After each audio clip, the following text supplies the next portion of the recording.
Good afternoon, ladies and gentlemen. Thank you for logging in. Good time. We are about to start. We have about 10 minutes to 4 o'clock. So we'll be starting shortly. So please stay with us and look forward to a very, very productive discussion. Karibuni sana.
Ladies and gentlemen, we want to start our session this afternoon, 4 p.m. and we agree that we're going to start exactly 4 p.m. So welcome to this webinar. My name is Henry Ochen. I'm the CEO of Kara, that's the Kenya Alliance of Resident Associations. We are hosting this session today in partnership with Safaricom, who have been working with us to put together a series of webinars with the aim of educating the public on various issues, of course engaging, getting to understand what are some of the views and expectations on the various subjects that we discuss. So today we are here for a very, very interesting discussion, which affects all of us in one way or the other. Because when we talk about security, all of us are concerned about security. All of us are interested about security and ensuring that we are safe in our neighborhoods, at work, and everywhere that we go. So our theme of discussion today is leveraging on technology to improve security in Kenya's neighborhood. As you are aware, Kara is about resident associations. And resident associations is about people coming together within their geographical area, or within their locality, to address service delivery challenges that they face. And one of the major issues, one of the major reasons why even people form resident associations is to ensure that they are taking care of their security needs and challenges. If you look at the history of resident associations, most of them were formed from the premise of responding to security challenges within the neighborhood. And today we want to look at how then can we be able to look at issues of security, but then responding to it from the point of view of technology. As you are aware, issues of security are very complex. And as we get along with our lives, we keep on becoming complex in nature. And so there's need to have what we call a multifaceted approach to security challenges. And in this age and era of technology, there's no need to even emphasize why we need to apply technology to address our security challenges.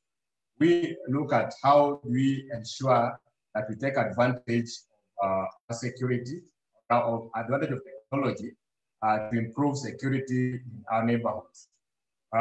We also know that a number of institutions, including government, private sector, and even organized communities like resident associations, have stepped forward and have made a lot of investment in technology with an aim of addressing security challenges. So as we talk about organized community groups, that is the resident association, we should be able to look at how can they tap into issues of technology to ensure that their homes, their estates, and their neighborhoods are actually safe. And even when they're not at home, their children and the people they leave behind are safe, and they can be able to monitor what is happening in their homes. So there are a number of approaches and a number of technology applications that have been put in place to try and respond to issues of security within the neighborhood. And we have experts who have really worked in this particular sector and understand very well how we can be able to make use of technology to ensure that we are safe wherever we are. So today we've put together a team that is going to talk to us about this subject. And it's a very, very well-experienced team of experts who have worked in these issues of technology and security. And they're going to share with us their perspective, their knowledge, and also the options that we have available to us, either as individuals or as resident associations, or even as companies or institutions.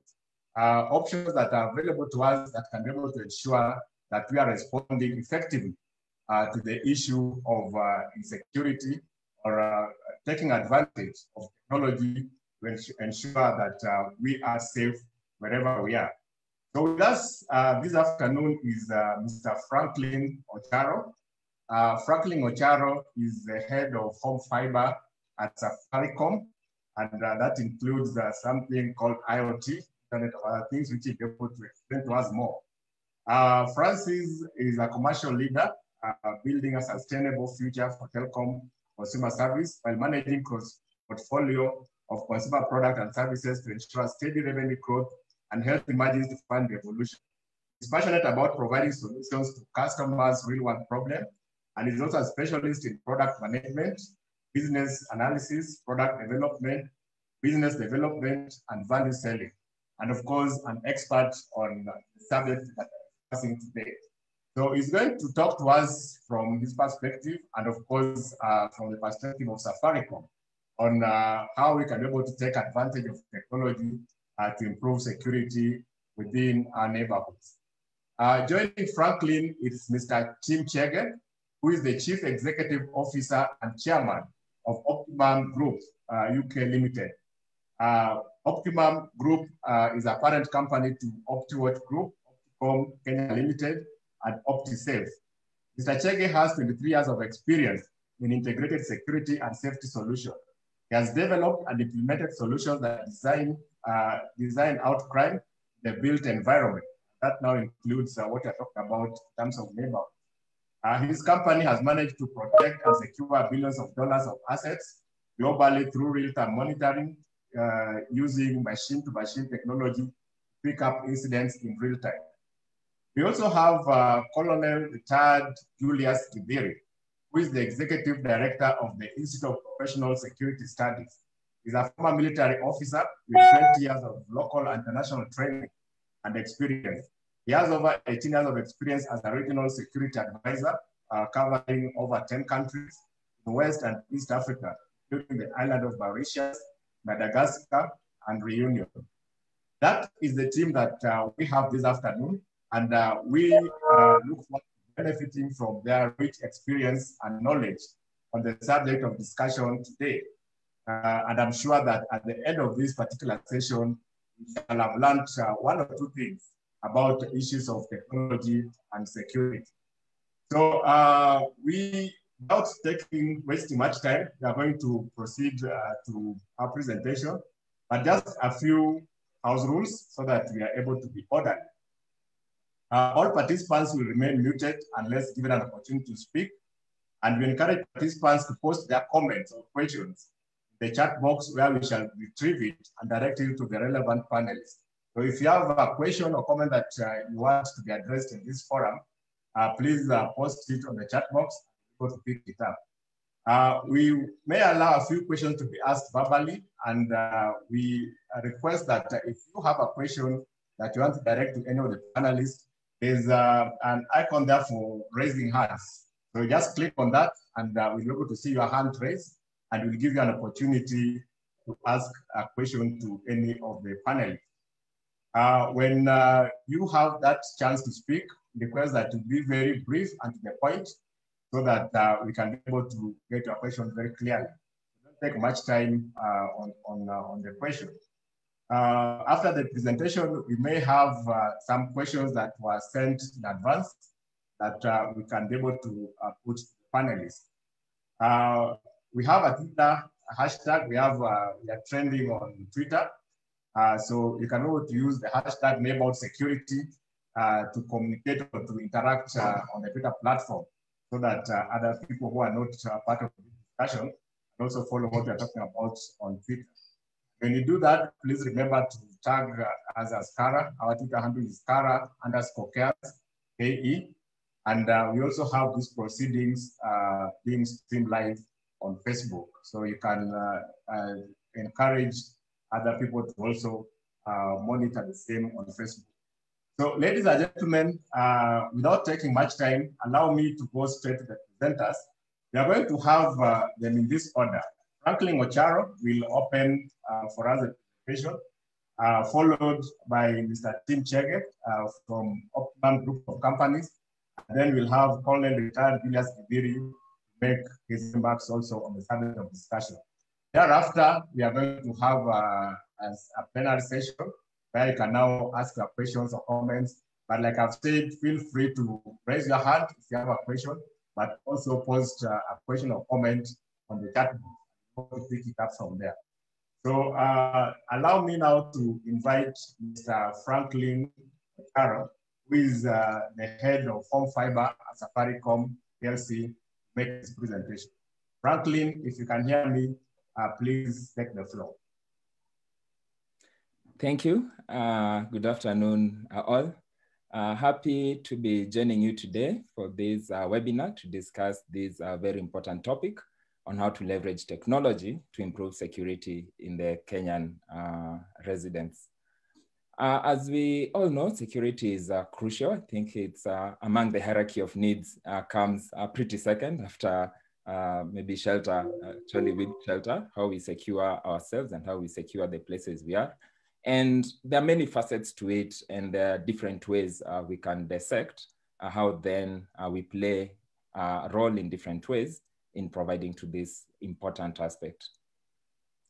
Coming specifically to today's topic, where we are focusing on the use of technology and seeing how you can use technology to leverage other methodologies that are in play in offering security, we can see the role that Safaricom tries to play in this area in trying to enable residents and residents association in different homes that we serve to be able to secure their areas. The first facet we see when we look at the technology provision for security, we look at connectivity as being the underlying enabler. When we look at the different technology solutions that we can put in play, we find a big play or a big part of it being how we can get this connected, interconnected, and how we can then lay on top the different security solutions that we have in play. And that is where we see Safaricom coming very strongly. In this regard, we offer fiber connectivity. We also offer other modes of fixed connectivity that then allow the different homes, the different estates to be interconnected, and in this way to have a way of then deploying the different security solutions available. But this is still very limited, and especially in this country at the moment, based on the last regulator report from Communications Authority, we only have just about 3% of the households that are covered by fixed connectivity. In fact, if we say let's knock off all households in Kenya based on last year's census or 2019 census that are without electricity, it's still just about 6% of the homes that are actually covered by broadband internet, which you're saying is a core enabler for offering technological solutions to security. And that's why we still strive and we want to continue this progress of offering more and more connectivity solutions. And that's why in this regard, we've gone now beyond the fixed fiber connections, and we are now starting to push 4G connectivity, which then we know, at least in Kenya, most of the areas are already covered by 4G, and we can now offer this kind of 4G fixed connectivity to different homes and to different residents. So this is just the layer. It's at the base, saying we need first to have this connection, then we can now build up the different security solutions on top. Having placed the connectivity in play, then we have, I think when you come now to the security solutions, there's a broad range that is in play. And it's a multifaceted area, and we are lucky today to have two security experts who are going to detail on that, on how there are different aspects of it. But beyond just the physical part, and we've seen the base form of security being resident associations putting surveillance cameras, we say there's more to it. You can have an internet connectivity that we've provided, get a solution of a surveillance camera that you put in play, but there are other factors that you have to consider. For example, now that you have a surveillance camera, who will monitor it? Who will be looking at what is happening? Who will respond if there's an incident that has happened? So just having the technology in place or just having the camera in place is just one aspect of it. Then beyond having the surveillance camera, how do you should I say, secure the security, yeah? And to give an example, you may put up surveillance cameras around your resident association. Then you have a bright intruder who's able to access those cameras and then monitor your movements. And in essence, you've actually enabled them to find exactly the right point when they can come in and come into your resident association. So even with the surveillance cameras, you still need a way to secure that, to secure this technology so that it's not accessed by people who are not supposed to get access to it.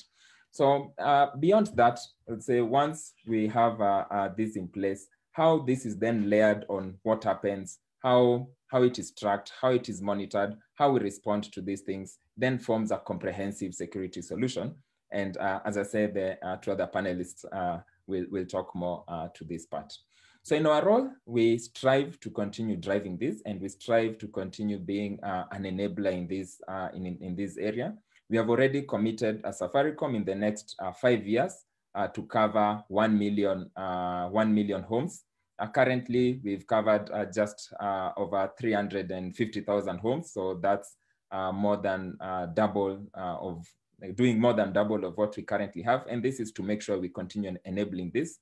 We have the wireless solutions that then can be used, for example, to take this kind of security solutions to areas that are not yet connected using fiber.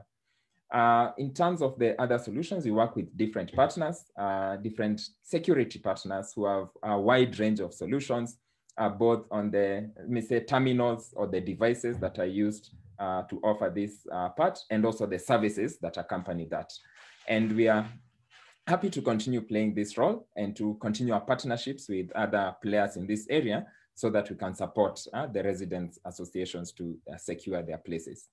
Beyond physical security, we're also working to offer, we call it logical security. So the main concern, because here, is how we prevent intruders coming into the place. But when we are using the internet service at home, we also try to offer logical security in terms of, say, antivirus protection, anti-malware protection, parental control services, controlling when the internet is being used at home, which can say it's also part of looking at now the logical layer of security.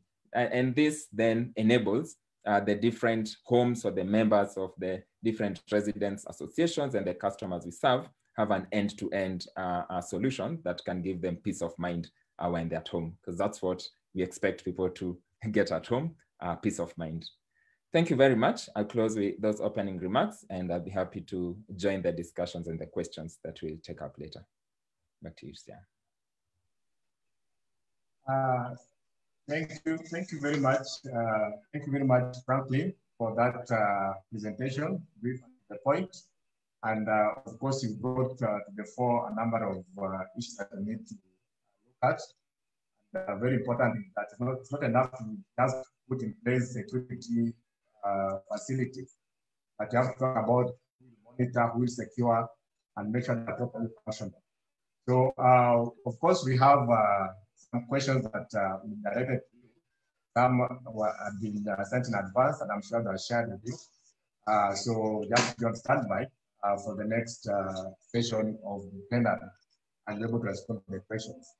We're now going to have Mr. Chege, Tim Chege, as mentioned, is the Chief Executive Officer and Chairman of Opticom Group UK Limited.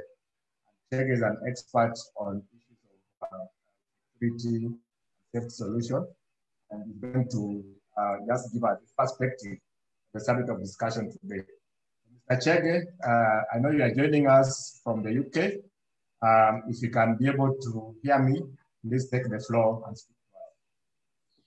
Yes, I can be able to hear you, and thank you very much. I hope you can hear me loud and clear. Yes, you can. Thank you. Yeah, and thank you very much for hosting such a wonderful event. It's very timely. Quite particularly excited to just be involved. I've also just thanking all that are joining, especially the communities, residential association, neighborhood programs, security professionals, and all that they have spent their time to join. Thank you very much for that. Just something about our relationship with Kara. So we're very excited to be once more in collaboration with you and also with IPSS on this event. We last did an event in 2019 about looking at launching the Excellence Award that was just to seek and enhance security in the community. We obviously still moving on about that, seeking to undertake these through education, training of technologies, and of course the principles of SEPTED for how to manage smart communities. I know, Kara, we worked with you guys through the partnership, also work with the private sectors, work with development partners, government institutions, of higher learning, and obviously other service delivery stakeholders. And being main objectives, like for us and Kara, is just how we can develop and put together the community safety program, which my colleague and my good friend Kano Giviri is going to talk more about. So we've worked with IPSS for quite some time with Kano Giviri itself on aspects of combining both strategic thinking, risk analysis, and community safety program. So which is the main overall objective as we launch into technology that the thought process must be very well aligned to. Franklin, good to see you again, and good to be part of this. Thanks for also helping to put this together. We also met a couple of years back, and we also spoke into technology and the idea of how important Safaricom is in terms of connectivity, in terms of how you deliver, the fiber, how you've delivered that infrastructure. May I just say that, it gives me great confidence and to say that for us as a business, we have an adoption of what technology is, and it is hinged on the infrastructure that is connectivity. And Safaricom has helped us a lot, and we have worked with Safaricom on many occasions. In fact, one of the strategies that we have is that wherever Safaricom moves, we are well behind them, and we're looking at where they're installing, and we can obviously then go in and know that any infrastructure of technology is based and hinged on that technology. We run a remote monitoring center, as you can see behind me. It operates globally, and a lot of our global operations, when we receive alarms and everything that we receive, we are running a Safaricom connections, and that is it's very important because that then creates all these things we're talking about, not only from a local neighborhood, but global. But yeah, so ladies and gentlemen, I'm just delighted to be sharing this event with you as a company owner. As a father, I'm always too aware, and time is of importance, resource we have. And as Stephen King observed in his novel, The Green Mile, that time takes it all, whether you want it or not. And the fact that we have each of us chosen to share our time with one another today is a testament of the importance, juncture, our industry, security, residential associations, and connectivities, and others find ourselves in and of our need to ensure that we determine a roadmap for the future of security and safety in both public, private sector, and especially in the neighborhoods and the communities. There's a saying that an increasing need for niche security solution and rapid advancements in technology and budget pressures are driving the security industry to explore innovative revenue models to capitalize on opportunities. That's a comment by Frost and Sullivan 2019. And it makes sense that therefore, the more we adapt in technology, the more we adapt in that, the pressures that we have from budgets or developers or residential associations, it makes sense that this timely conversation is there where we can speak about how technology can help in these areas. Just a little bit about ourselves. We were formed in 1998. We started off with man guarding solution, and in 1998, it's a long time, but we've moved, and we've seen security move from a typical man guarding, dog handling, into technology. And when we talk about technology, we always talk about technology, which is installations. We talk about physical technology, but then we're now really focusing on technology that is monitored solutions, that is more AI-enabled technology. Technology has moved a lot. We say that if technology isn't monitored, either with an iPhone, either with your phone or a monitoring center, it isn't proactive. So we've seen how technology proactiveness has changed over the time. So we run about three other groups and three other strands in our business, which we focus on consultancy, we focus on implementation and solutions deployments. We also focus on monitoring, which is the fastest growing area about our business, and indeed technology-led here in the UK and I think worldwide.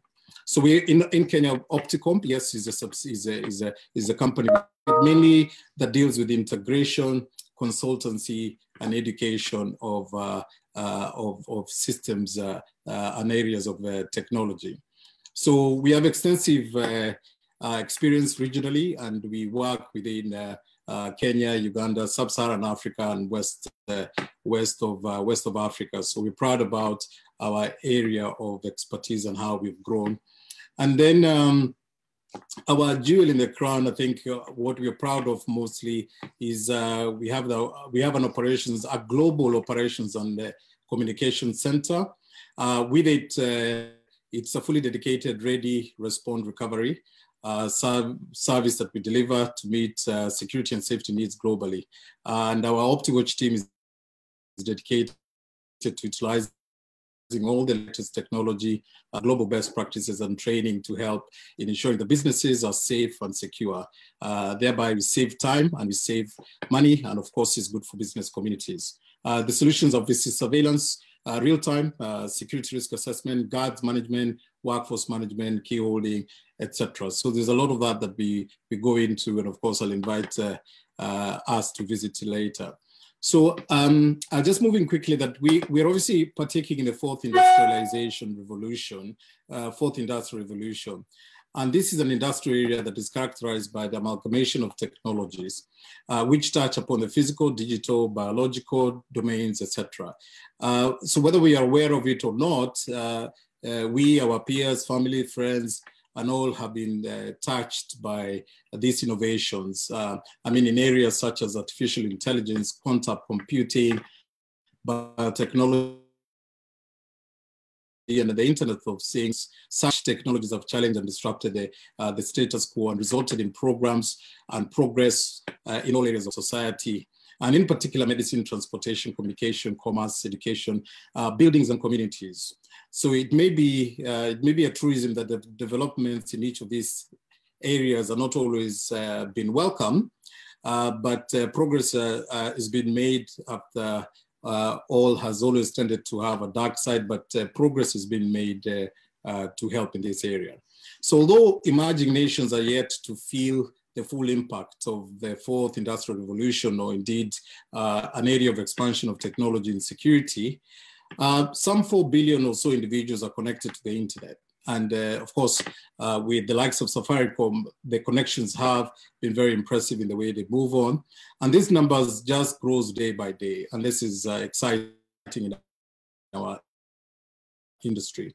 It is obviously then the responsibilities, we think, of governments and business leaders, and through activism and lobbying societies are large, to also establish the parameters for the new technology. That means regulations. It means making sure that technology and security isn't just done, but it is heavily regulated to remove the unscrupulous elements and trust, and obviously remove the cybersecurity elements and issues of such case.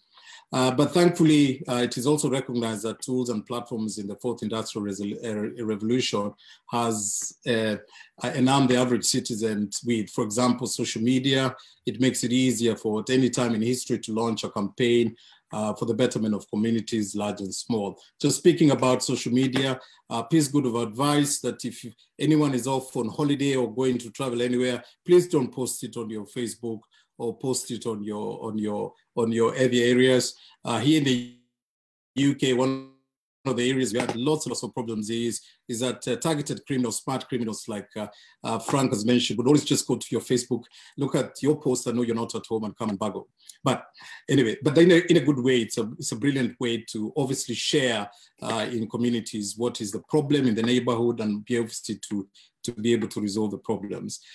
So for technology to be fully intelligent and we need to look at the application of security systems within the context of a structure that relies upon decision-making and reactions that we previously always undertaken by human activities. So which AI, for example, may undertake or perhaps we should say will replicate. So, speech recognition, learning, planning, so machine learning, planning, problem solving, and such like is being used at the moment. So knowledge engineering and machine learning is at the heart of AI to train operators to become ever more efficient and effective and intelligent. Security system, when given any abundance of information to learn about in its world, will be able to determine and implement relevant problem solvings accordingly. So technology such as this does exist. And although many such systems are in the infancy or early learning planning stages, even in Kenya, we see like in China from a control room in Beijing, smart facial recognition technology is already a reality. There is a blueprint as to how security will probably play out in the many cities across the world, in the case of neighborhoods and communities. And then such systems in China, for example, they utilize more than 20 million AI cameras powered by technology similar to those that which we are becoming more and more prevalent, and which are being developed and with greater and greater regularity around the world. I'm glad to say that in Kenya, this technology is taking place, being adopted in residential areas, communities, and buildings, etc. And here at OptiWatch Control Room, we have now adopted and monitoring residential homes, churches, buildings, high areas under this technology. So training personnel, monitoring this AI. So it is becoming the way to go. As we've seen, our city have got cameras, and with these cameras are being monitored from our control rooms in also the government control room. So this is taking place and is wonderful. So OptiWatch Limited Remote Monitoring Center is also able to operate, integrate most of the technology. And also now due to the data laws, we also use GDPR and adopt the data privacy policy in Kenya, which is wonderful to make sure that we mitigate crime and we regulate also the way these technologies is being used. Of course, many people have fallen foul of privacy and use of technology. And this is something that the Data Protection Act enacted in 2019. We want to see that will help a lot. So anything of anyone else setting up a monitoring center or technology and using it must be able to make sure that this is something that we check up with them and very carefully make sure that this isn't an issue. So just a bit about the design of technology. I'll just go through that quickly. We use a model called CEPTED, and within CEPTED, which is crime prevention through environmental design, we then look at the models that we use. And one of the models, we call it the onion ring or defense in-depth approach. The point to this is that although we want to talk about technology and the wonderful things about it, it is very important that there's a structure in designing it. There's a structure in how we think about what is it that we can best use in the technology. Is it affordable? Is it regulated? What are the needs of the environment that we're going to protect? And that's very critical to assess and learn. And through this operation of the CEPTED and the onion rings approach, defense in that, we're very proud also that we are working with the AAK, the Architectural Association of Kenya, and others, and to train them on how this is adopted. So when we look at designing buildings, designing communities, designing all of this, it then works in hand in terms of working out what is the issues. So a quick overview, when we look at the environment, as one of the areas we look at the defense, the environment. What is the environment? Where are we building? Is it a place like, for example, difference between Karen and Donholm or other areas? It's a difference in the way the environment is. We look at the grounds and perimeter. What are we bringing in around? At a wall? Are we looking at electrical fence? Are we looking at cameras such as thermal cameras, and what are we looking at to protect the area? So we then look at the buildings, we then look at the internal areas, and we also look at the object. So that's the asset. Are we actually protecting the asset that is required to be protected? This is what now makes us to now think about the idea of what is the best technology to use. So SEPTED in its principles is by far what I've said is about how we look at the principles of designing out crime. So it's crime prevention through environmental design. Then mostly we obviously bring in and say, right, so situational crime prevention, we want to reduce and limit the physical opportunities conducive to crime. And then our job security companies and integrators of security is to increase the risk of the offender being caught. So in that regard is the different ways we look at it is physical security. We look at surveillance, so designing and ensuring the guests are able to be observed. And to be observed means sure we've got cameras, but these cameras must be monitored. Frank is right. The idea of cameras and surveillance, it doesn't matter what type of cameras you have. It doesn't matter the high end of it, that they are AI, facial recognition, or ANPR cameras. It is imperative that they must be monitored in real time, and that makes them as proactive as they can. So speaking to a good monitoring center is one of the best ways to make sure that it works. Then we go to about management and maintenance. We've got defensive space. But movement control, something I want to speak about. When we're designing and we're looking at the technology to manage movement and control, we are saying if the guards are the first line of defense, well, how do we manage them through technology and innovation? Should we give them an iPad whereby they can be able to log in whoever is coming in to visit the apartment, and when that happens, the owner of the apartment can see it in real time. He can then allow or disallow. So that removes these black books that are written, nothing wrong with them, but the data in them must be protected. How do we then make sure that all this data is protected through cyber security, the privacy is protected? How do we make sure that someone can log into this information in real time? So I think there's a good way innovation and technology can also look at a SEPTED approach, which means even though the designs at building were not done to have, for example, an intercom service, this technology and innovation can happen and can be able to be the ones to work with. Also look at, in protection, we want to look at how do we look at the the environment that we are looking at, whether we're naturally, so inclusion of basic security and behavior influences how space and buildings are used. So these are that design level. How do we look at that and design it in that way? What's the thought process? Then organization. How do we formally have police involvement, planning, council planning involvement? How do we work together to make sure that this will be, when technology is applied, all these components can come together effortlessly. And then how do we then bring in security, which is electricity, locks, lighting, etc. So SEPTED is, in summary, is focused on natural crime prevention strategies, and with good designs and accounting for physical and electronic security and technology, then it will help to remove any crime and prevent any crime as it happens.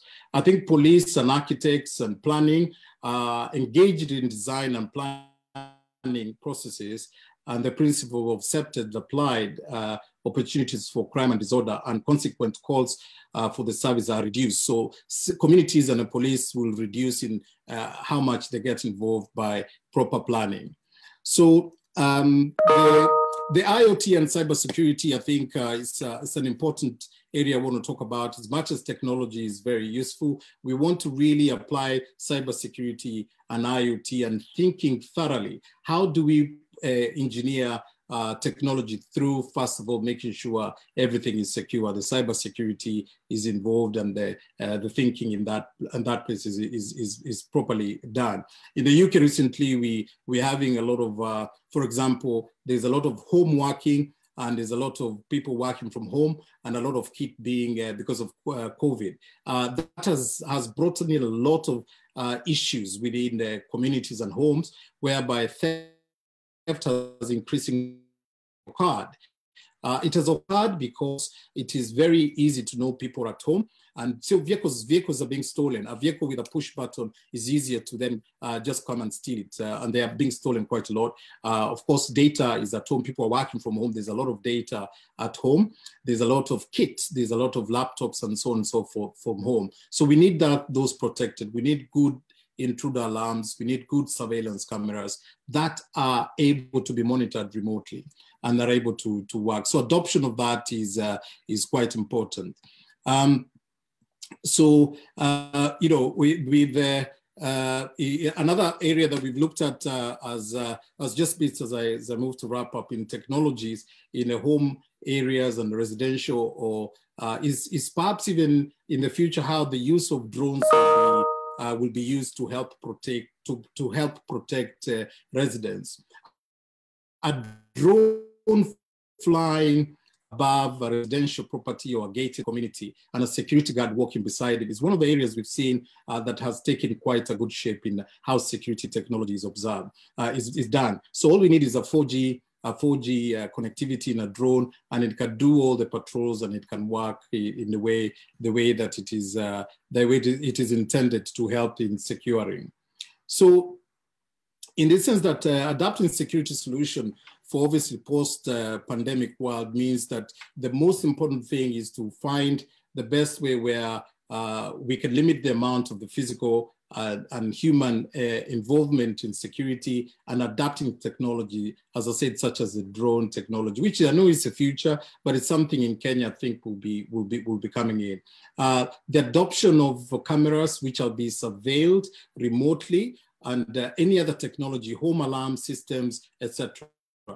And home alarm systems have worked and have moved on very well, whereby not only will the home alarms go off, and if an alarm is raised, we can touch the whole community. And if home number 5 has an alarm, all the other houses can be informed of the alarm, and then the command center can now take effect. The command center can look at these systems in real time and will be able to help this situation.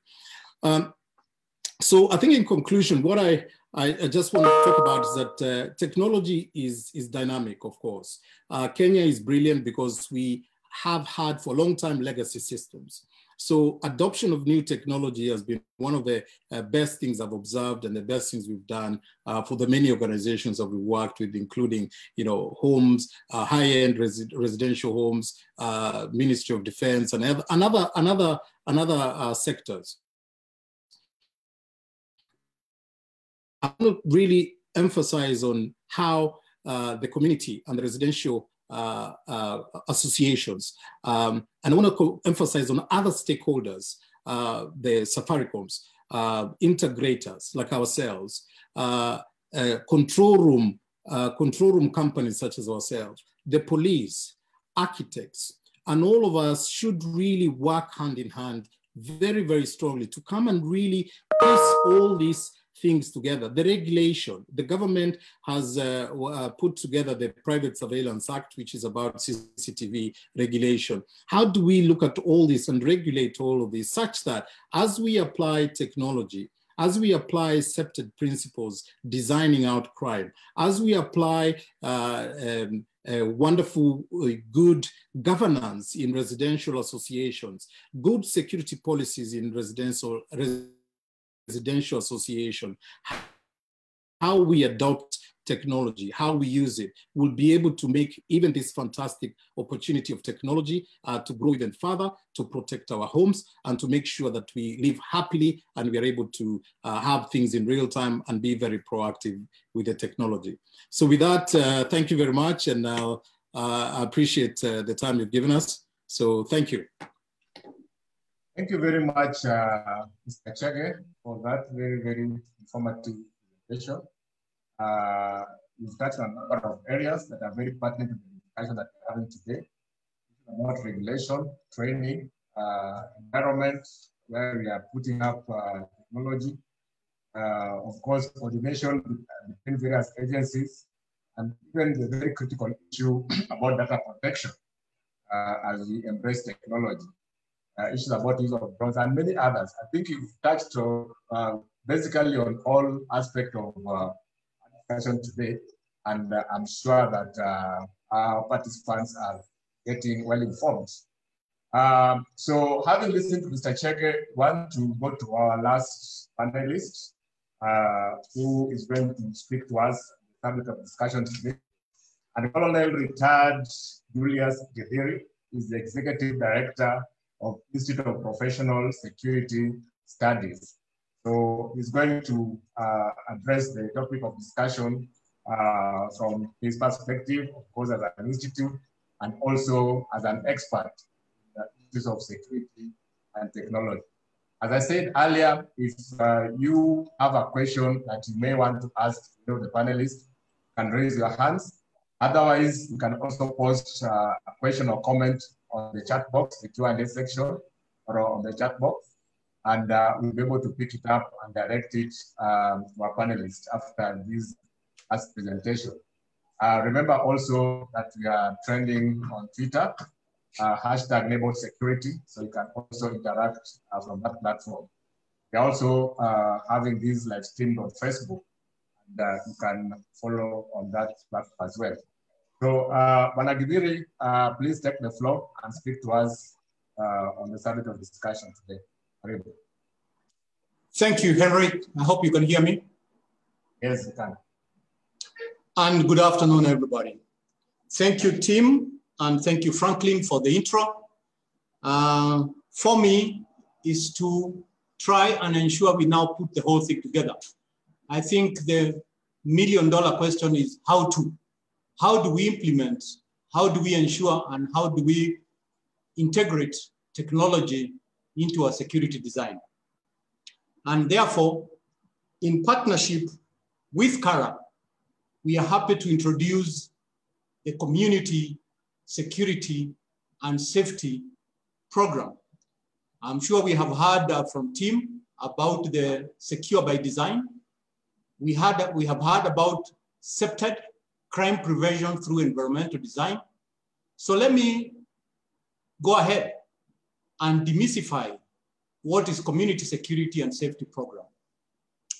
And I will also attempt to ensure I explain the role and its purpose and how it can help us to achieve the objective of any security program.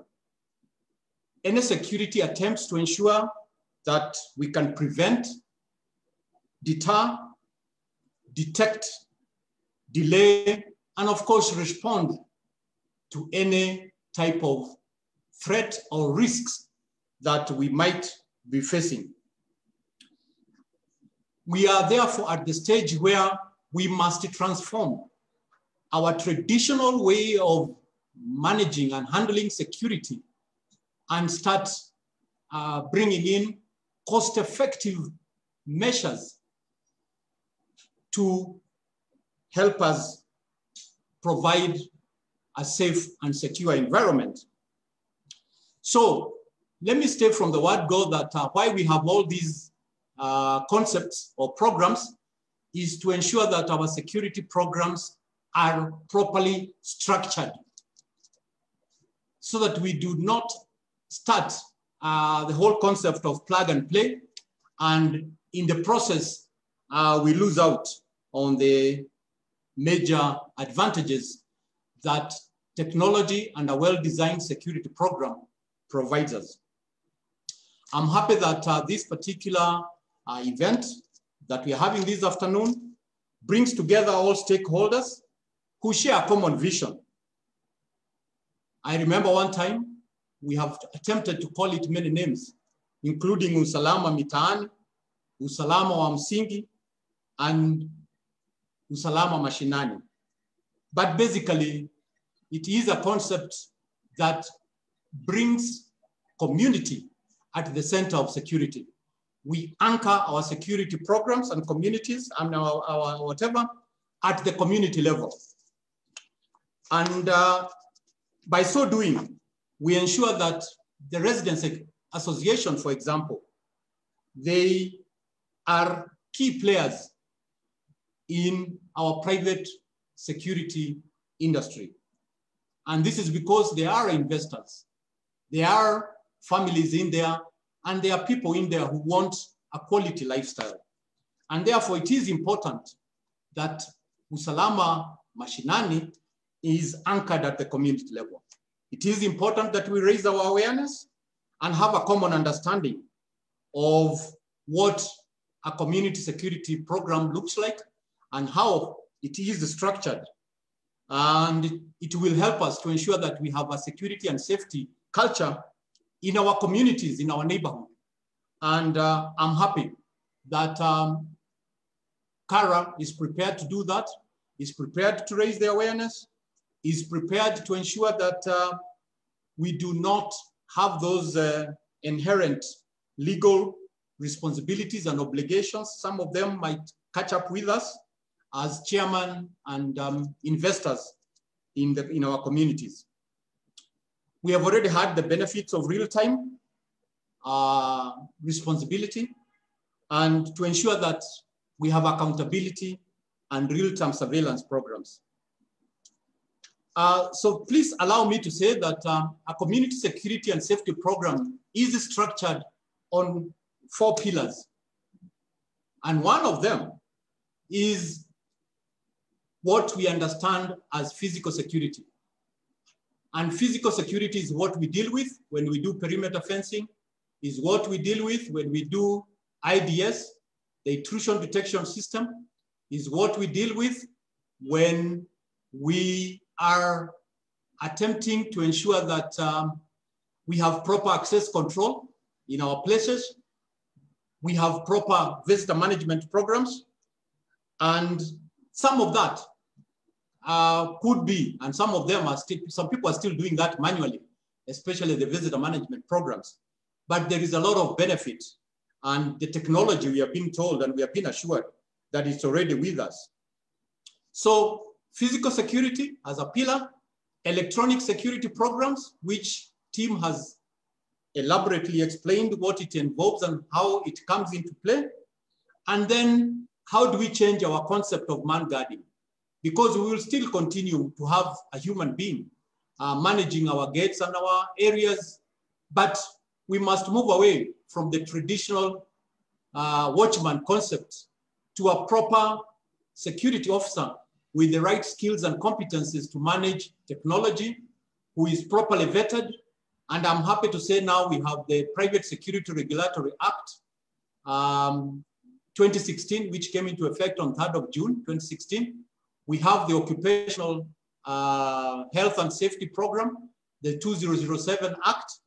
And last but not least, we all know the importance of having proper security plans, what we call FSPs. Do you have a facility security plan for your neighborhood, for your organization? Is it properly documented? Are the SOPs clear? Is there a policy?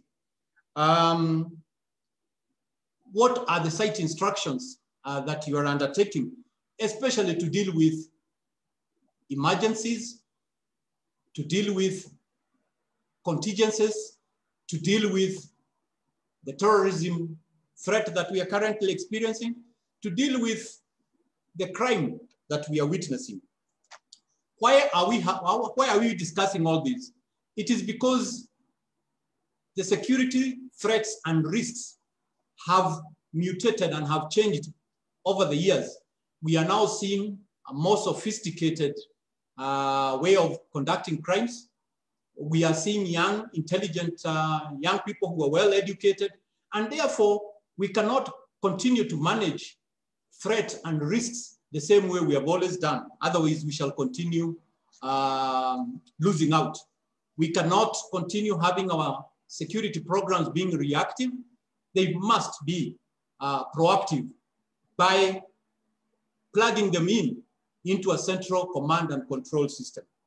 And therefore, it is important to take advantage of the available technology, to take advantage of what Franklin is telling us in terms of infrastructure, and knowing that today's biggest threat is what we call the internal threat.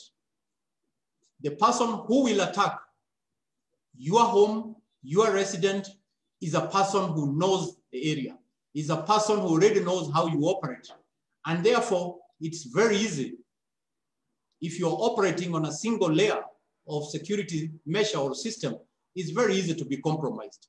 And we need to ensure that we achieve the depth that Tim was talking about. We achieve the layered concept, and our facility security plans are properly designed and structured. We are happy that now intrusion detection systems are cheaper. We have laser beams. We have security lighting systems that light up when there is somebody moving from one point to the next, and they alert the guards. So let's take advantage of all that. And they provide what we call an early warning system. If your security system does not give you an early warning, therefore you are reacting after. And we all know that, for example, just to use the fire system as an example, you can have a fantastic home, but if you do not have a smoke detector is 2,500 bob, you will end up fighting a fire. So detection, ile tunaambiwa prevention is better than cure. It is the best approach to our security systems. So we are happy to say today that the technology is available, the expertise is available, the knowledge is here with us. It is up to us to, as stakeholders, join hands together, and we provide that quality lifestyle that we are looking for, provide the security and safety that our families desire, and we must ensure that even our locking systems, today you can have a keyless home. It's very cheap, so why continue having keys that can be duplicated? Why not take advantage of the available security locks and locking systems? Why not have excellent emergency preparedness programs and response programs? What about your communication? Are you still depending on the old systems? And how do you alert people if there is an emergency? All these, we will be able to put it together and coordinate it from a single platform in a well-structured security plan. So please allow me to say that for the time being, for the sake of time. And it all starts by a very good structured program on what we call a TVA, a threat and vulnerability assessment, which will help you to design the security plan or the security program that you're looking for. Thank you, Henry. Thank you, everybody. And good afternoon to all the participants. Thank you very much, Nagidiri, for that presentation, and specifically focusing on community security and safety program, which will definitely be a game changer in terms of how we support our community to be more effective and to be able to take charge of security in their neighborhood. Of course, you've touched on many areas where I don't want to repeat, and want to proceed to the participant. We had said that if you have a question, you can raise up your hand. So far, I'm not seeing any hand raised, but we have questions posted on chat box and others that were sent in advance. So having listened to our panelists, before I go to the questions that were posted or the ones that were sent in advance, I've seen 2 hands raised. So we are going to unmute Alex Ndili to ask his question. Just like we said, brief to the point. So Alex Ndili, please proceed and ask the question.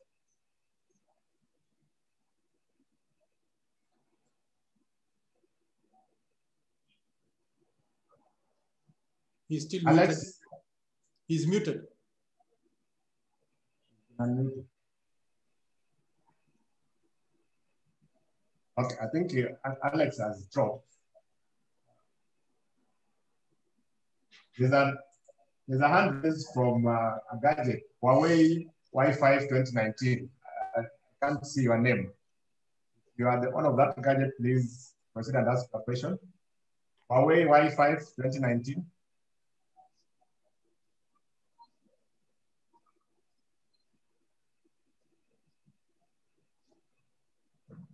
He's muted. Huawei, please unmute your mic from your end.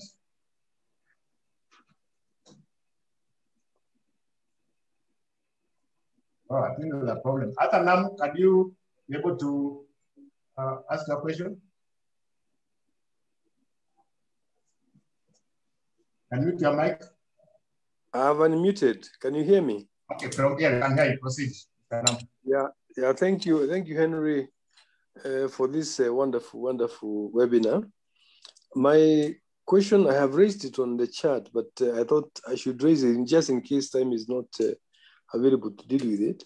My concern is the issue of costs, whether it is power, internet, or even the gadgets. Is there anything, what's the strategy being employed to deal with issues of cost so as to improve adoption and penetration among Kenyans? Because these security issues are absolutely dependent on technology, and we are absolutely agreed that we need to adopt it. But cost is prohibitive, whether it's internet, power, and so forth. Thank you. Thank you very much, Mr. Nams, for that question. I'm sure you responded to. Alex Ndili, can you now be able to ask your question? Can I unmute from your end? Yeah, thank you, Henry. I hope you can hear me. Yes, you can. Yeah, I have only two concerns. Number one, I have to thank you for bringing us together to this forum. And I have one question for Charo. And we have to thank you for the role you are playing in providing mobile security. Now, looking at the data that you have given us on the connectivity, we still see that we have a big gap for connectivity. You are expecting that you would be connecting 1 million users in the next 1 year. Now, going back to the community, and my understanding of community here is those outside the gated community. How best can we already utilize the local connectivity that you have already done? Wanjiku has the small mobile phone that does not have any 4G or anything like that. How would you bring that section of community in? Then number two, I would wish to address this one to Team Chege. Now, Team Chege, you have an elaborate network of technology, security in technology. But then for purposes of response, how do you interface your programs, your security programs with the government programs? For instance, what we have at the National Police Service headquarters, it is called Integrated Command and Control Center, where, for instance, what happens in one area, this information can reach this center in real time to allow timely response. Then maybe finally for Mr. Gidiri, Colonel Gidiri, yeah, you have given us a very comprehensive understanding of this structure for community security. Now, my concern here is how do we bring in security to address crimes against the person? This time, not crimes committed within a secluded facility. Thank you, Ost. Thank you very much, Alex, for those very useful questions. And the panelists will be able to respond to them. Those Huawei Wi-Fi 2019. Can you be able now to talk now? Introduce yourself.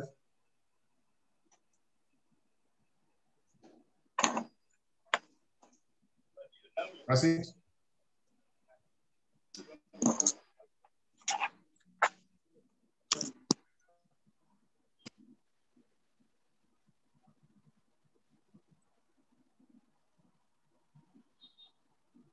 think we have a problem with that connection.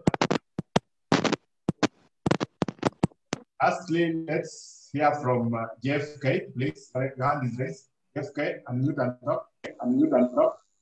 Hey, good afternoon, everybody. The webinar has been interesting. You've given us quite a lot of information that we tend to have overlooked, but it's really, really important in matters of our security. So my question comes in. I would just love the panelists to maybe expound more on how we can integrate the idea of Internet of Things at home with this whole idea of security. Thank you. Much for that. So we have a number of questions to the panelists. Maybe they'll respond to that. Then we can be able to have time to take a few more. So there's a question on cost element, and I would like Kara to touch on this. Respond to one that is directly related to the second second participant asked a question.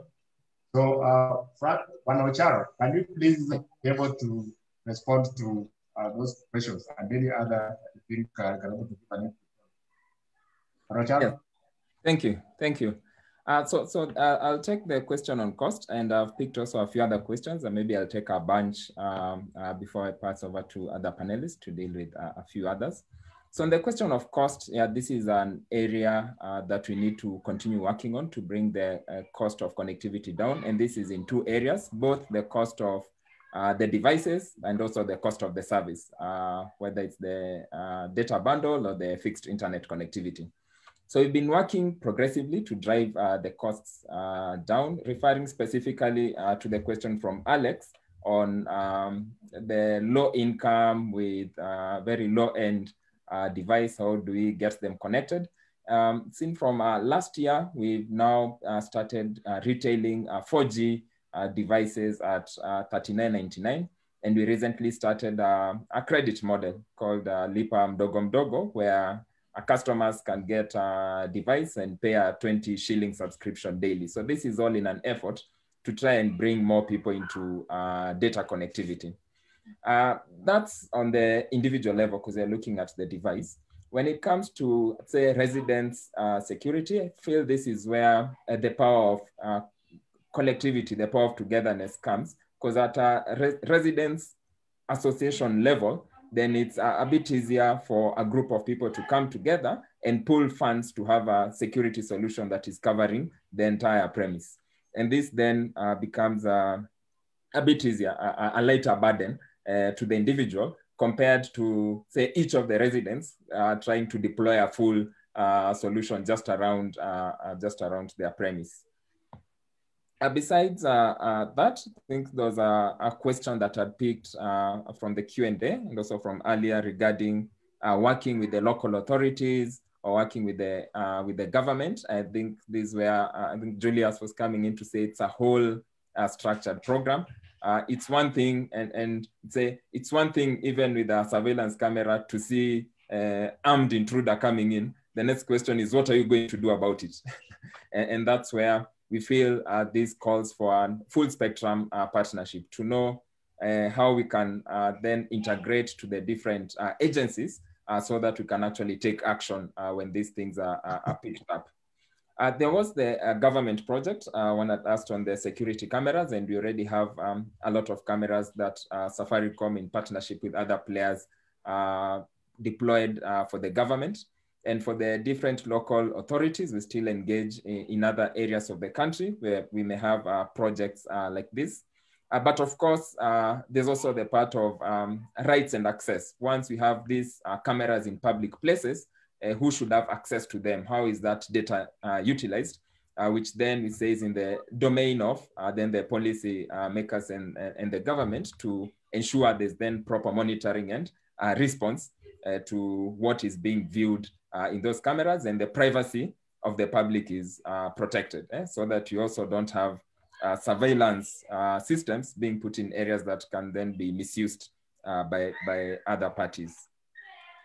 And another question I'll take from, I think this came earlier, was on fiber cuts, because this is one of the challenges then we face, especially in the developing countries. And Kenya, anyone who passes around, you just need to stay in your house for, I don't know, a couple of weeks. If you go out, you'll find new buildings have sprouted.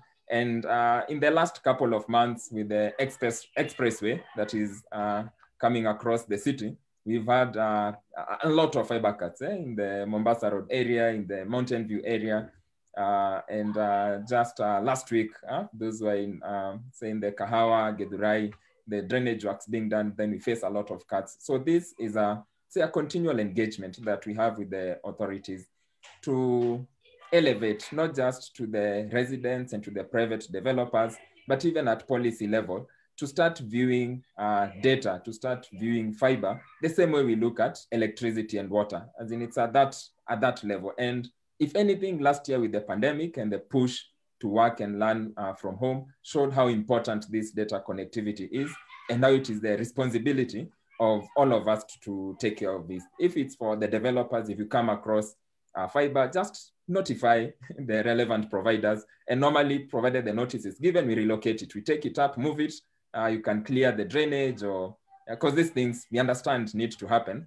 Being a developing country is just having that framework that we can reduce service interruption that happens in different areas of the country due to this.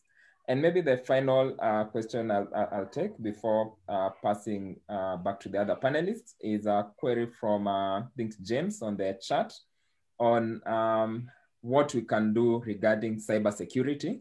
We mentioned lightly on that, but was referring more to the question of the youth being radicalized online, the various, say, dating sites that can lure minors into the social ills.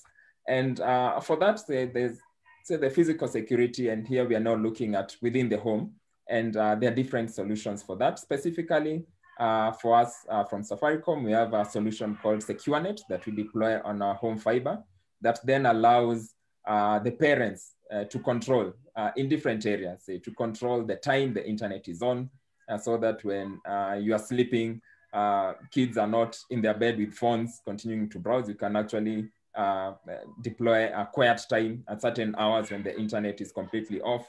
Parental control, and in two different ways. You can select groups of sites, for example, saying only educational sites can be accessed at certain times, or maybe at all times. Complete blocking of some of those, say, adult sites that you don't want to be accessed. You also have specific ones. If you have a URL that you don't want to be accessed, that you can deploy there. And you're continuing to drive this kind of solution to our customers. From 1st of March, we recently, as I said, announced our new propositions. We'll have these solutions by default to our gold and diamond customers, and at 200 shillings to the rest of the base. That then you can have this feature, which will also offer on our mobile application, which then makes it easy for customers to set up these rules to control and to avoid these kinds of things happening within the home. I hope I've answered a number of questions. I'll maybe pass to other panelists, then I'll come back for another set. Still have like 8 more questions that I haven't responded to. Thank you very much, Franklin, for that response. You covered quite a number of questions, some from the chat box. There are questions that were directly related to Mr. Chege, integrating your government program, and others on the chat box. So, Chege, please, if you can just pick up those and give them a response. Yes, thank you very much, Henry, and also for Frank to answering some of those pertinent questions. I want to talk about the cost of security. That's a very interesting question, and I think very important. We can be speaking about technology and getting the best security programs out, but yes, what is the cost of that?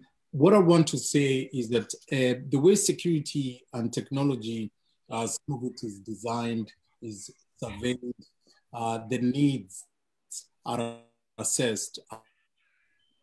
Some of the flaws we see in some of the the areas where some customers come to us. What I mean by that is, if you survey, a good place is surveyed, do we need 10 cameras? Do you need 5 cameras? Can you do cameras that can be remotely monitored? So can they be also put on hire? Can you, there's so many other ways around it to reduce the cost. The CapEx cost of security solutions, yes, can be high, but as a business at Opticom, we do these wonderful solutions where we survey the property, we absolutely get right the needs, we actually do the risk assessment properly, we make sure that the deployments will be done right. So all of those areas are looked at, as we mentioned earlier, about how to design a security system. But one of the things that are important is that if you hire systems and rent them out and monitor, then the cost of it is used. And not only that, you're able to, of course, offload some of the other costs that can be associated in your security. So the return of investment can be there. But yeah, importantly, what are your needs? What sort of cameras are you looking for? I'd walked into some customer that they were doing so much in cameras, like a 20 megapixel camera that had been offered, and the question was, why do you need a 20 megapixel camera? Some other customer was looking at a huge investment in CCTV. And the question is why. They said it's because the generators are being stolen. I said, well, some of the accepted principles are you can target harden. So you can chain the generator on the floor using concrete. You can target harden, you can do several ways. So you don't then need 30 cameras, you maybe need 20 cameras. So it's a good way of surveying, a good way of addressing the needs of the customer, a good way of finding the right manufacturer, a good way of finding, do you want it as do you want it monitored, do you want it as a service and a rental, so which will be cheaper. Let me jump into Alex's question in terms of security in technology and programs in terms of response. So that's another great question. So the idea of monitored solutions and the idea that security is proactive is this, is that it's picked up in a few seconds, minutes. So from our control room, for instance, when an alarm is picked up, it's picked up in a way that there's somebody intruding, there's an alarm that has gone off, there's a fire panel that's gone off, the alarm is received within seconds. Bearing in mind, I mentioned earlier that we use artificial intelligence. So this is thoroughly filtered and it is accurate alarming. That's key, that the alarming is very accurate. And so the systems that have been deployed on site received is accurate. Once that is accurate, then the response must be the SOPs. Do we call the police? Do we call the neighborhood? Do we contact the person involved? Or in an instance in where we protect residential homes in Kenya, we have adapted speakers. So we deploy speakers, and those speakers, we're able from a control room center, ask the perpetrator to leave. So it will be like, you with a red shirt, wewe umeingia tumeita polisi, go away. If it's a home where we used to see a lot of carjackings outside somebody's gate, we deploy a PTZ or a camera outside your gate. If somebody is hanging around, we use the speaker to ask them to leave. So the idea is, if we can make it proactive and more preventative, then the other areas are well taken care of. Of course, the SOP then becomes, the next procedure is that we then contact the police, we contact the guarding company that could be stationed outside, who will then come. Here's the beauty. When it is being surveilled, you can now coordinate with the police, we can coordinate with the guarding company, and using a monitoring center, you can view, like I see the picture behind me, you can see the whole perspective of where it is. So in my speech, speech earlier, I did mention that the cohesion and the collaboration between police in terms of design and the police in terms of how proactive architects are also looking at the designing buildings, how they can gain access, how they cannot gain access, and the also regulation. We need to manage the regulation very well, that the police will say, we will only respond, or we will respond to alarms that are verified. We will respond to this, we will respond to that. And so that the visual, the surveillance cameras are at a place whereby, that they can be used in a court of law. So the resolutions, for example, being deployed can be used in a court of law. So Alex, there's a few things that work to make sure that the response by the police, when the perpetrators are caught or handled, it can also be used in a court of law to be able to make sure that the person is prosecuted. But also preventative measures are much more important. And that's why we speak quite a lot, and we are really encouraging the idea of the remote monitoring. The actual real-time monitoring is one of the best solutions to prevent the issue into escalation. Right. Jeff, you asked a question about IoT and home security and the IoT at home. So cybersecurity is this state or process of protecting systems, networks, devices, and programs from any type of attack.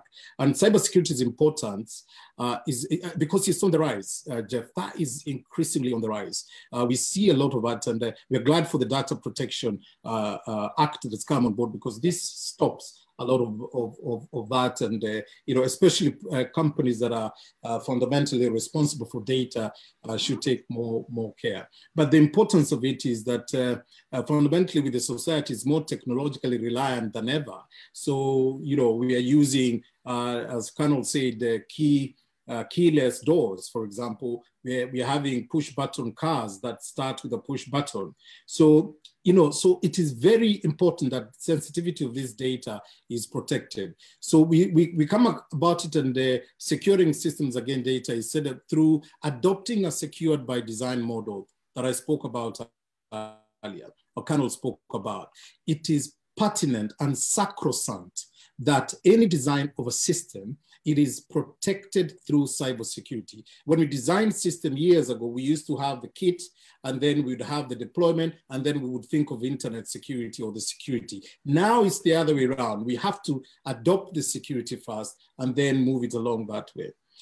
So it should start with the security, and of course, giant tech firms as well as startups should incorporate security everywhere in their initial designs and design process. So if you're buying a camera, if you're buying a home equipment, please make sure that you look at the data sheets and you look at the encryptions. The encryptions should be at a certain degree. So if you have a home alarm system that I can go at the back and use a jammer to jam it, then what's the point? So look at all these and questions the integrators.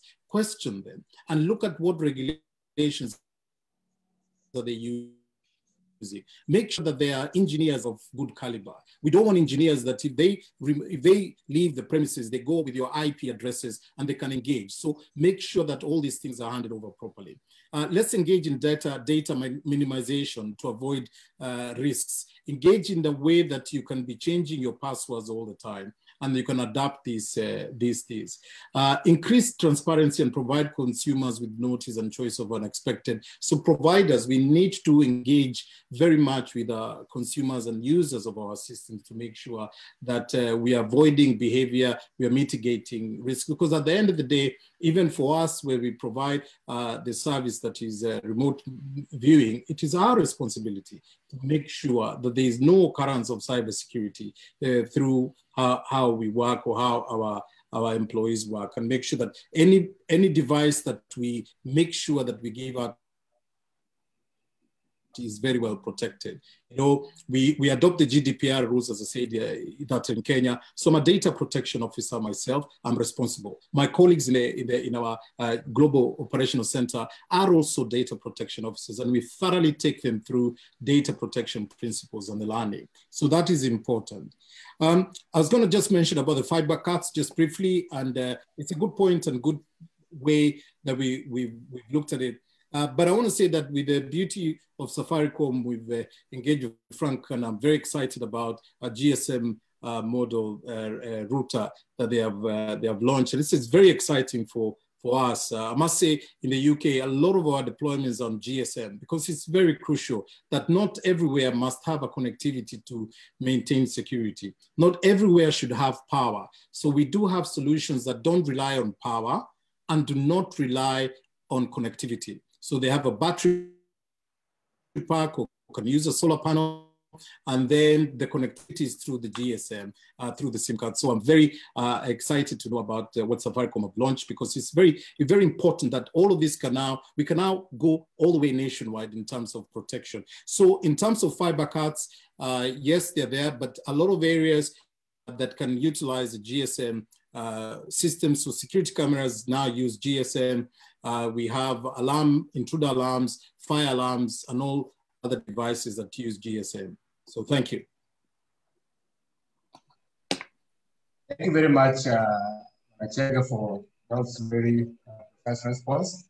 There was a question related to Giri, so maybe we can take up that and then we go to the first. Thank you very much, Henry, and thank you, Tim and Franklin. Let me start by talking about crime, or how to prevent or prevention of crime, whether it's against an asset or whether it's against a person. It starts by doing a proper profile assessment, even of you as a person. What do you do? What activities are you engaged in? How much information does a potential criminal have about you? How often do you go to the bank? What kind of domestic workers do you have? All these things in terms of your profile helps a potential criminal collect information and data about you. It's the same thing about social engineering. And that's the only way they're able to identify you as a potential target. And therefore, it is important that we learn how to protect our information. It's important to ensure that we know how to and who we interact with. And that's the only way. And of course, it comes through a lot of awareness and many things like that. Yes, there is a lot of sophistication. There is a way of profiling an individual or even a potential target. And we can take that offline just so that we don't take too much time. In terms of just talking about cost, let's say that security incidences are expensive. We can learn from Westgate, we can learn from Dusit. If you do not take preventive measures, the cost of repairing, the cost of bringing your business or your home back to action is extremely expensive. So the old concept of prevention is better than cure helps. So we are saying, even when you're designing a gated community, if you integrate security measures in the plan, it makes it cost effective. If the secure by design principles are followed, it makes it cost effective. Whether you're doing a standalone home, when you are doing your own construction, or you are a member of a gated community, all that will be addressed in different stages of the project. And we know that gated communities and most residential associations have managed to deal with the cost issue because the security is managed from a central area, and whatever they are charging as service charge is able to take care of security and garbage and collection and most of the other things. However, in a risk-based approach, we will be able to provide a solution that meets whatever budget that you might have and give you a solution that meets whatever risk or threats that you might be exposed to. And that's why we are calling it a structured approach. So let me say that for the sake of time, and once again say thank you very much. Thank you very much, Banagajiri. And ladies and gentlemen, we're now coming towards the end of our session today. So I'm going to give the panelists an opportunity to make closing remarks. Of course, just respond to one question each. And so starting with Banaucharo, there's most of the questions that we received prior to this particular session was the resident association asking how they can partner, or how Safaricom can partner with them to establish security or technology within their residential areas. For instance, CCTV, estates, and many other security initiatives using technology. So as Safaricom and of course Kara, are there ways that you can be able to from the resident association that Safaricom can partner with them, maybe using the home fiber within the estate to ensure that they are actually having an uptake of the technology to provide solutions to the security challenges. We can answer that as you also make your closing remark. Thank you. And as we come to a close, it was a pleasure being with you this evening. We continue working to improve. So we've made some steps, but we still have quite some way to go. And regarding what we are working and what we can do with the residents associations and with Kara as the alliance of the same, is to try and simplify this process. What we find is that everyone knows that there's some form of security solutions, but it's very complex for most people and even for most residents association. So what we can, the role we see Safaricom can play in this is working with the different partners in the security area, seeing that we are providing connectivity solution, is to try and package different kind of solutions for different kind of residents. We cannot overemphasize what Julia says, that security assessment is very important. And there are even questions of people saying they're on bordering riparian land, so there's no fence on one side. How about a 700 home complex? How about a 5-home complex? So there are solutions to all these, and the security assessments would help to arrive at that. Our role is to help to package these things, working with the different partners. And that's where we feel we can continue progressing. On one side, building the enablers, continuing our connectivity, driving our coverage across the country. On the other hand, working with the different security partners and in association with Kara, so that we can simplify this and we can give the residents associations options. So we can say for this kind of a residence, this is a kind of a solution at basic, but you need an assessment to find the final something that can work for you. Thank you very much. I see we are out of time. It was really a pleasure to be here today, and I hope to continue this engagement with yourselves. Very much, Kara, for that response. And now we are going to go to Kege, as you also make a closing remark. You can just touch briefly on how effective the use of ICT in security. The situation where we have a huge building complex, about 700 houses. And also, there was a question about how can this be applied in the slum areas, for instance. Is it possible to have technology application on security in slum areas? So we can respond to that as also make a Yeah, sorry, Henry. I just want to catch the first question. I missed it a bit. The connectivity was a... The question was how effective is ICT in dealing with security issues in a large housing complex with, for instance, over 700 houses and also in slum areas? Okay, thank you very much. And once again, I think I just want to thank everyone for being present, all the participants, great questions and posts. And I'm really just very, very humbled that I was participating in this, and it's an extremely good informative session. Just to first, with the answers, with the approach to a 700 housing, must start with the accepted approach. Is one of those questions I love talking to architects, and we want to look at, and even if the building has been built, it's not a problem. We want to look at how the access to the property is done. So the environment, what does the environment look like? What is it around the area? So if it is a slum area, or if it is Karen, or if it is where, we look at what we call situational crime prevention model, right? So how quickly does the police respond in Karen, and how quickly do the police respond in a crime area? And also the rationale of the criminal, what is it there? So the rationale of a criminal in Kibera, maybe, or a slum area is the following, that if he commits a crime, in 2 minutes, he'll be gathered, he will be stoned, he will be put at a chomwa, he'll be done with. So the rationale is then the opportunity is lower of me to gain what I need to gain.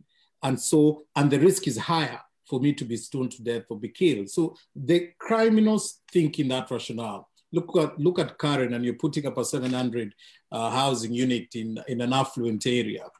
The opportunity to go in and steal in that or bagel is great, right? So you can find an iPad, you can find phone, whatever they could find. So the opportunity is greater.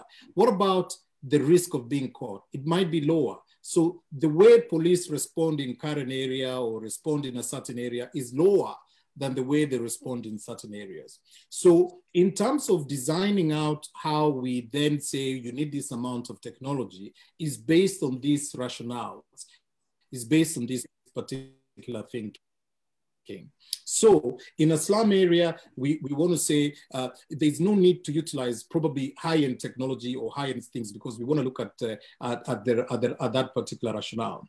But in terms of areas of how the community can work together, I spoke about a community-based program, for example, or how the technology base could be a simple alarm system or a simple system that can raise an alarm. And if it raises an alarm, can it be wired to the entire community so that if the response unit takes longer, it means that everybody within a certain short space of time can be aware of the certain crime.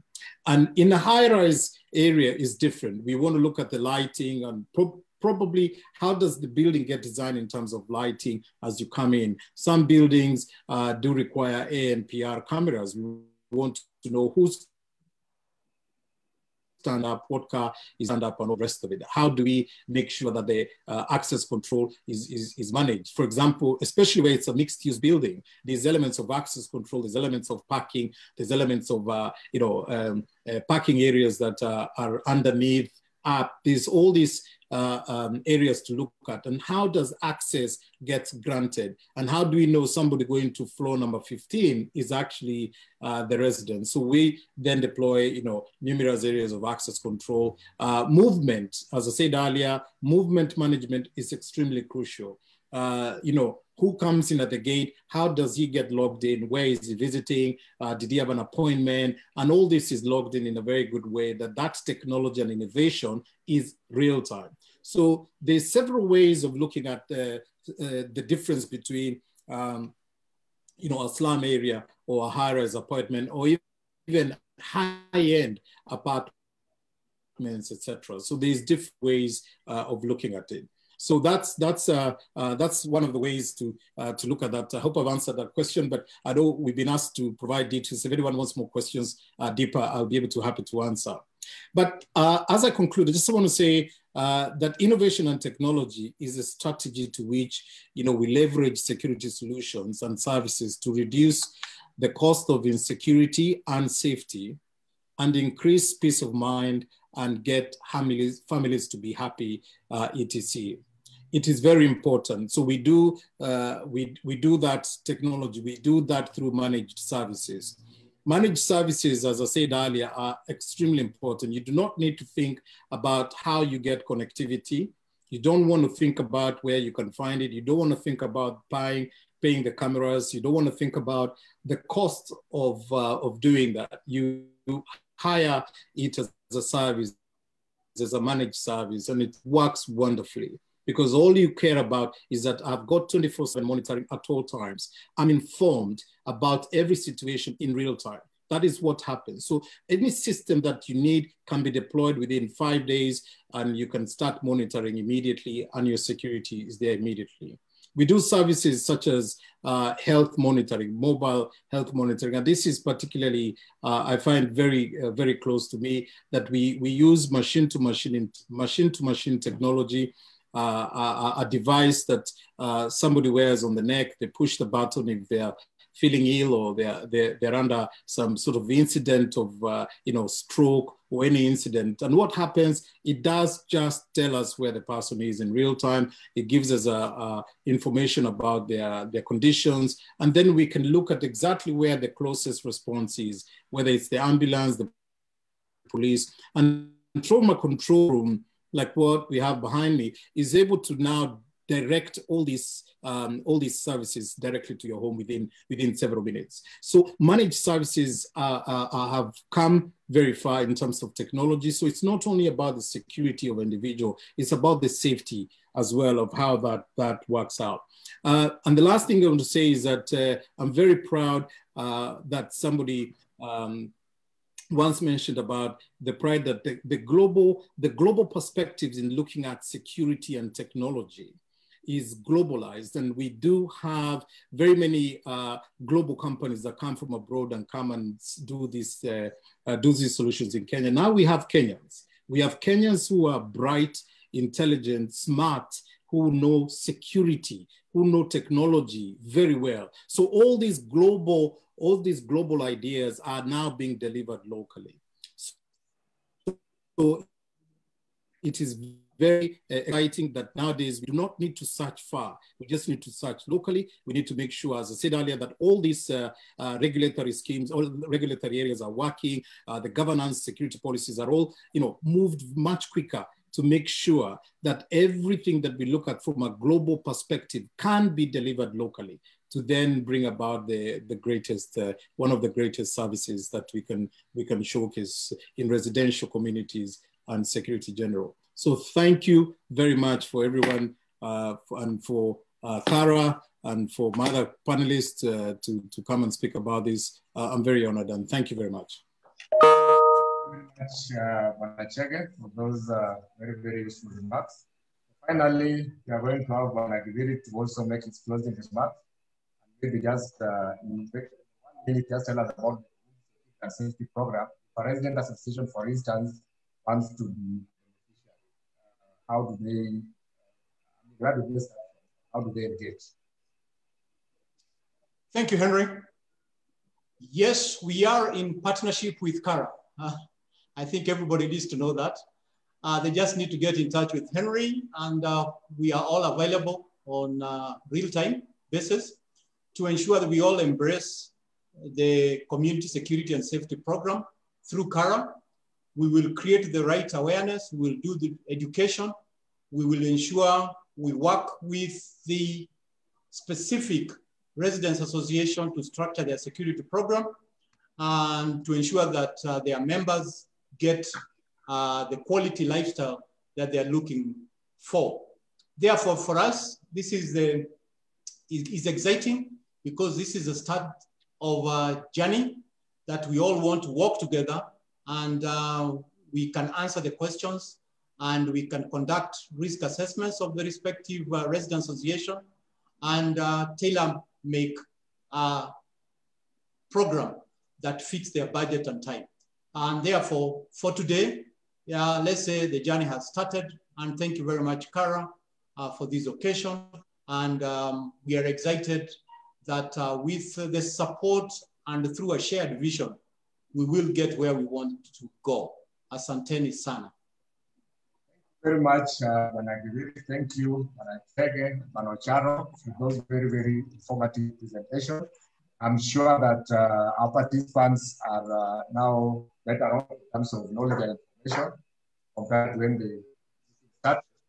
And we will endeavor as Kara to ensure that we continue providing information and of course sharing with you as much as we can through our partners and other experts.